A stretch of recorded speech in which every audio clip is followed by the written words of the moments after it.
Hello. नमस्कार राजूजी, आम्ही XYZ private limited मधून बोलतोय. आम्ही तुमच्या भागात शेतकऱ्यांसाठी एक योजना आणली आहे. आमच्या कंपनीकडून सबसिडाइज दरात कर्ज घेण्यासाठी तुम्ही पात्र ठरला आहात. अरे वा, मला त्याची मदतच होईल.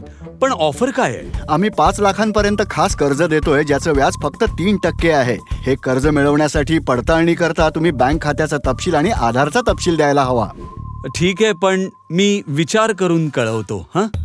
सर, ही ऑफर फक्त आजच्यासाठीच आहे. ही ऑफर लगेच मिळवण्यासाठी तुम्ही 5,000 रुपये प्रोसेसिंग फी द्यायची आहे. फी ट्रान्सफर करण्यासाठी मी खात्याचा तपशील शेअर केलाय. अच्छा, तसं असेल तर आत्ताच प्रोसेसिंग फी पाठवतो आणि मी तुमच्या नंबरवर इतर तपशीलही पाठवतो. ओके सर, आम्ही तुम्हाला एका आठवड्यात लोन ॲप्लिकेशनसाठी अपडेट करू.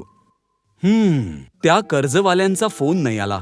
मीच त्यांना कॉल करतो. This number does not exist. अरे देवा, मी फसवला गेलो. सतर्क रहा. खोट्या ऑनलाईन लोन ऑफर्स पासून दूर रहा. काय करावे? कर्ज मिळवण्याआधी कर्ज देणाऱ्याचा तपशील पहा, जसा पत्ता किंवा अधिकृत वेबसाईट इत्यादी. जवळच्या सायबर क्राईम पोलीस स्टेशन आणि national cyber crime reporting portal cybercrime.gov.in वर घटनेची माहिती द्या. काय करू नये?